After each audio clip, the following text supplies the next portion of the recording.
Warahmatullahi wabarakatuh. Perkenalkan, di sini kami dari kelompok genap kelas 5 TM Prodi D4 Teknik Telekomunikasi. Di sini izin kami mempresentasikan hasil dari praktikum kami dalam mata kuliah Sistem Radar dan Navigasi dan Lab dengan dosen pengampu Ibu Nur Hajar, STMJ. Sebelum memulai presentasi kami, alangkah baiknya kami memperkenalkan diri terlebih dahulu. Nopal Alfazri dengan NPM 062140350326. Aktivasi Pakaila NPM 0621 Anies Altoratu dengan NPM 0621 Devi Rahmadaniar dengan nomor NPM 0621 Dari dengan NPM 0621 Gilang Fata Kumara dengan NPM 0621 Kurniawati Pasitra Handayani 0621 Ekor John Koblah dengan NPM 0621 Muhammad Rafif, NPM 0621 Aris Pirana dengan NPM 0621 Nabi Lautaki NPM 0621 Di Mustaqim dengan NPM 0621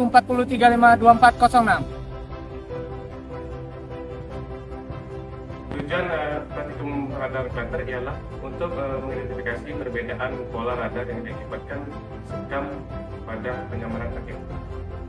Analisis radar clutter adalah menargetkan peralatan data untuk mendeteksi dan menampilkan metode radar, kemudian mengidentifikasi target yang diinginkan.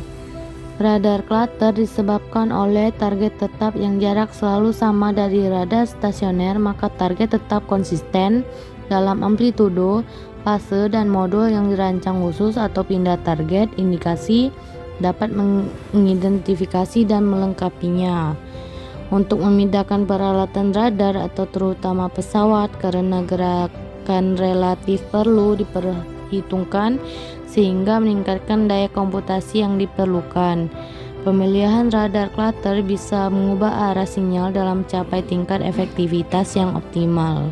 Berdasarkan hasil percobaan yang telah kami lakukan mengenai radar cluster, dapat disimpulkan pentingnya mempertimbangkan sifat-sifat barang secara semua atau merancang metode penyamaran radar. Pemilihan bahan yang mampu menyerap atau mengubah arah sinyal radar akan menjadi kunci keberhasilan dalam mencapai tingkat efektivitas penyamaran yang optimal. Dengan demikian, peningkatan dalam pemilihan bahan dapat meningkatkan kemampuan pesawat tempur untuk mengelabui radar dan tetap tidak terdeteksi selama operasi.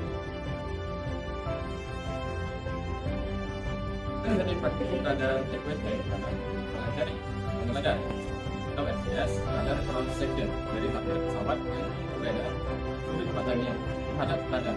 Cobaan ini dilakukan dengan memposisikan pesawat model PW dan tripod radar overhead untuk variasi sudut hadap radar, kemudian melakukan pemindaian dan pencatatan.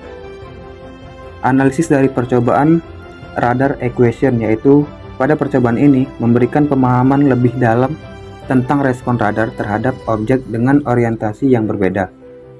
Analisis memberikan pandangan tentang penyesuaian yang dapat dilakukan untuk meningkatkan kinerja radar dalam mendeteksi target dengan tingkat reflektivitas yang bervariasi. Dapat dilihat pada percobaan distance flow for radar, di mana jarak 2 meter memiliki amplitudo lebih tinggi jika dibandingkan dengan pengukuran jarak 3 meter sesuai dengan prinsip hukum radar. Sedangkan pada radar cross section memberikan data amplitudo yang berubah-ubah untuk memberikan informasi mengenai perubahan target yang sedang dideteksi. Berdasarkan percobaan yang telah dilakukan yaitu pada radar equation, terdapat kesimpulan. Yang pertama yaitu pada percobaan radar cross section, di mana pada radar cross section ini nilai tergantung pada sudut datangnya sinyal radar terhadap target. Kemudian yang kedua pada distance flow for radar, di mana sinyal pantulan radar akan menurun saat jarak target bertambah. Radar propagation. Adapun tujuan dari praktikum ini adalah mendeteksi sinyal pantul radar. Analisis pembahasan propagation effect itu ada 3 macam, yaitu pertama, percobaan respon refleksi. Pada percobaan ini, target awalnya diletakkan pada jarak 3 m dari radar. Pada jarak ini, target terdeteksi sama pada display radar dengan jarak 3 rem. Target samar ini berada pada sudut antara 320 Celcius hingga 330, di mana target terdeteksi samar karena berada di ambang batas jangkauan radar. Kemudian, target dipindahkan menjadi jarak 1,5 m dari radar.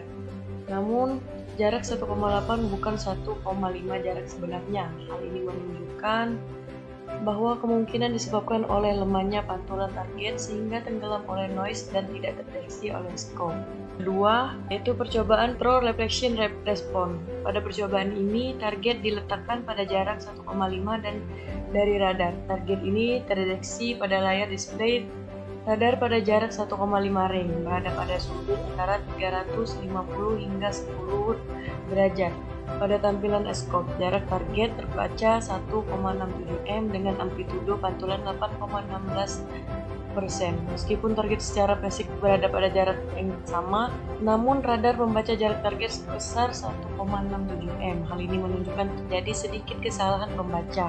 Hal ini memungkinkan disebabkan oleh noise yang juga terbaca oleh radar sehingga ditampilkan sebagai target palsu di layar. Pada percobaan ketiga, yaitu percobaan phantom target. Pada percobaan ini, target diletakkan pada jarak 3 m dari radar. Target terdeteksi sama display radar dengan jarak 3 rem. Sudut deteksi antara 330 Celcius hingga 335. Target terdeteksi samar pada layar pada percobaan phantom target. Ini karena memang secara fisik target diletakkan pada jarak 3 m atau di ambang batas jangkauan radar. Ini menunjukkan terjadi kesalahan signifikan dalam pembacaan lokasi target oleh radar. Selain itu, radar juga mendeteksi target lain di lokasi yang seharusnya tidak ada target. Kesalahan membaca lokasi target yang disignifikan inilah yang menjadi individual terjadinya phantom target. Pada percobaan radar propagation effect, percobaan ini secara keseluruhan memberikan pemahaman yang lebih dalam tentang respon radar terhadap berbagai jenis target, termasuk efek retrorefleksi dan perubahan proses objek.